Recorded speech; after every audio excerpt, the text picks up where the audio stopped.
What am I going to do? I think about sex all the time. Sex. Help. 4 times 5 is 30. 5 times 6 is 32. Naked girls. Naked women. Oh, stop me. God, Xander, is that all you think about? You know, as a therapist, I see the pain that so many couples go through because they feel like they're failures at sex. I mean, they may joke about it and pretend that things are going well in their life sexually and that if only there were a bed right there, they would jump into it. But privately, the husband and the wife or the partners just feel like it's fallen apart for them. How do you set realistic expectations for what a healthy sexual life is like?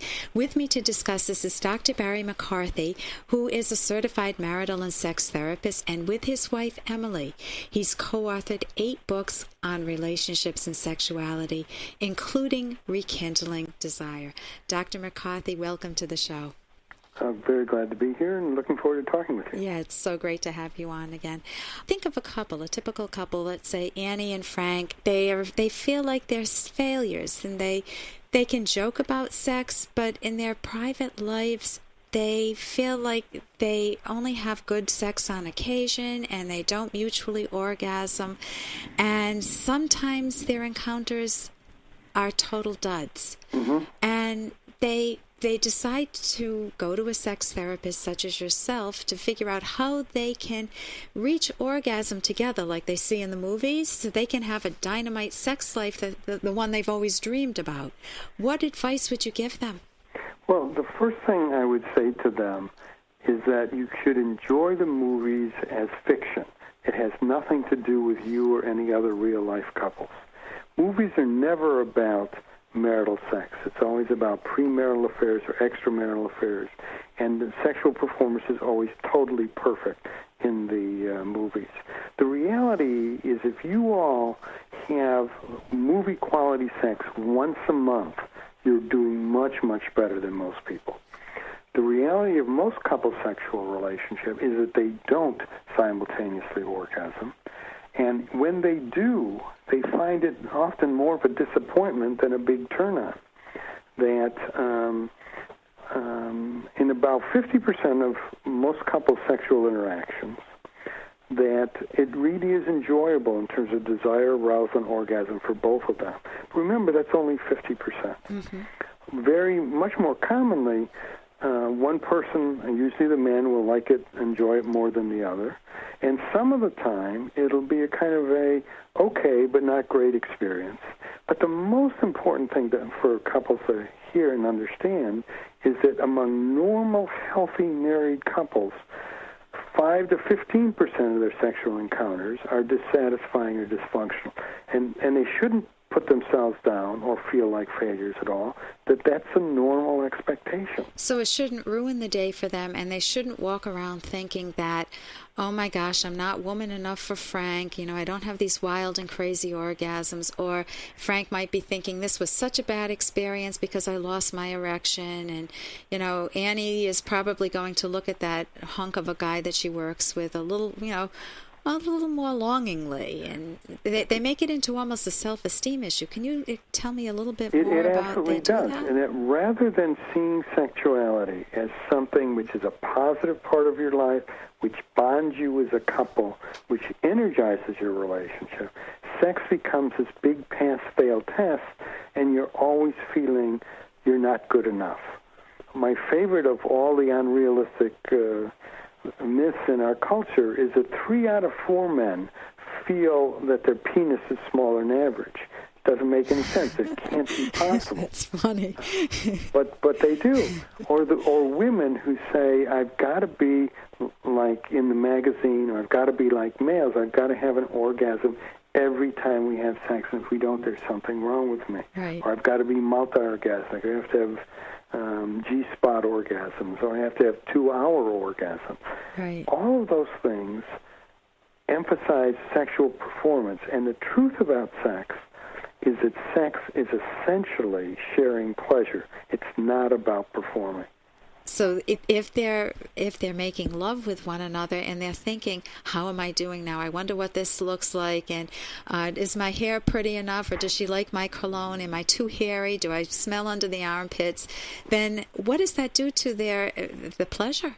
Well, what it does is it really distracts. Sex is not a spectator sport. Sexuality is about sharing comfort, sharing pleasure, sharing arousal, sharing orgasm. And it isn't like the Olympics where at the end you then get a score. Our goal, right. In fact, that's one of the major sexual turnoffs, is where the man turns to the woman and says, how good was it for you? Did you have an orgasm? Or the woman says, am I as good as that woman in the movie or in the TV program? Isn't that fascinating? It's a shame. It really takes away from rather the pleasure. Than so it focuses it on performance rather than pleasure. If you're looking to grade your sexual escapade with one another. And I think also one of the things that I tell couples is to develop your own unique couple sexual style. What people used to believe is that a sexual style had to be the most intimate, the most erotic possible. And that, in fact, again, people wind up feeling inadequate and intimidated. What the name of the game with couples is to find a comfortable, mutually comfortable level of intimacy that allows you to feel connected and attached with each other, but also allows you to still look at your spouse in an erotic way. So often, these soulmate marriages, which people are writing and talking about so much, wind up having major sexual problems because there's too much intimacy. You're not really able to talk and to initiate, or you wind up de-eroticizing your spouse, which is, again, a real poison. Right. You had mentioned that, and I'm all for soulmate relationships, so we may have different definitions there. But you talked about typically the husband, wants sex more frequently than the woman. I know there are many cases where that's reversed, but it's more normal for that to be the case. And that if the husband pressures the wife too much, it actually has the effect of de-eroticizing her. Absolutely. And she feels, instead of it something that joins them, she feels pressured or coerced and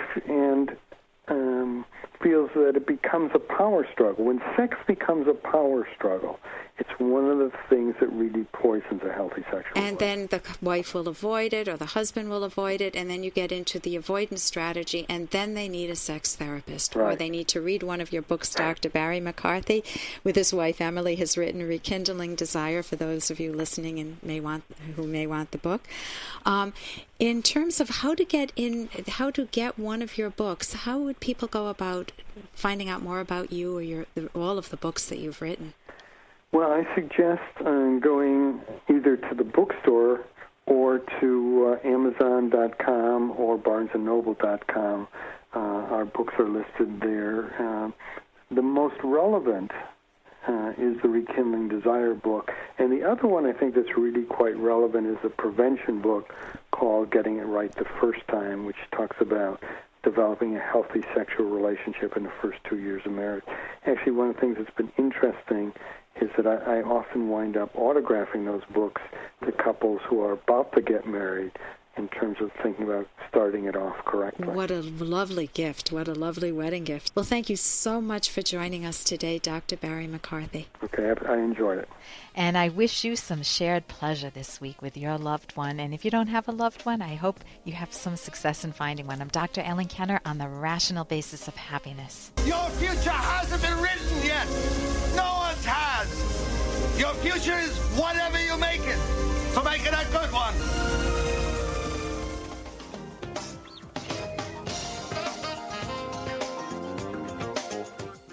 Here's an excerpt from The Selfish Path to Romance, the Serious Romance Guidebook by clinical psychologist Dr. Ellen Kenner and co-author Dr. Edwin Locke. Looks aren't everything, but they do matter.